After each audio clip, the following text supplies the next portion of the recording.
I'm a bit of a creative myself, but I'm kind of center brained, so I'm kind of strange. I'm like this IC, very creative, but highly analytical. So I'm the person that might have a random dream about colors and swirls and visions, and the other half of myself goes, Jada, just relax. You drink soda and you have indigestion. It's okay.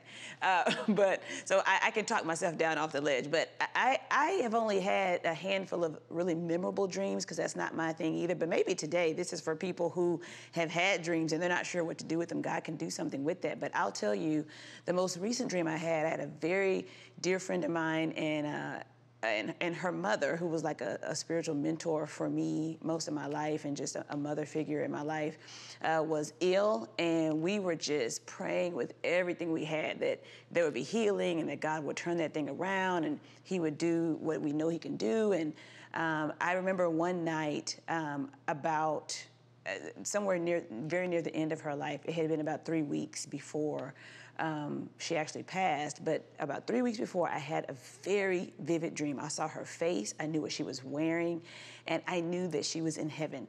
And she opened her arms, and she just gave me this big hug.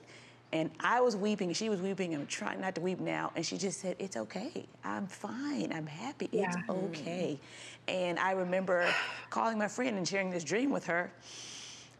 And I knew in that moment that the Lord had given me that because we needed the encouragement that even though he wasn't going to answer the way we wanted, he was still in it.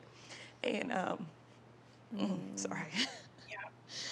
So for me, I think that sometimes, excuse me, just a minute. Ooh. I think for me that, God can use dreams to speak to us in our most vulnerable and yielded place, because sometimes in our waking hours, we're praying so hard for a thing, or we already have our minds geared toward a thing. And when we're sleeping and we're vulnerable, God can speak really what he wants to say sometimes. And, sometimes it's a big vision of something that's coming. Sometimes it's just comfort. And he says, I know what your heart wants, but I'm showing you I have a different plan, but it's still good.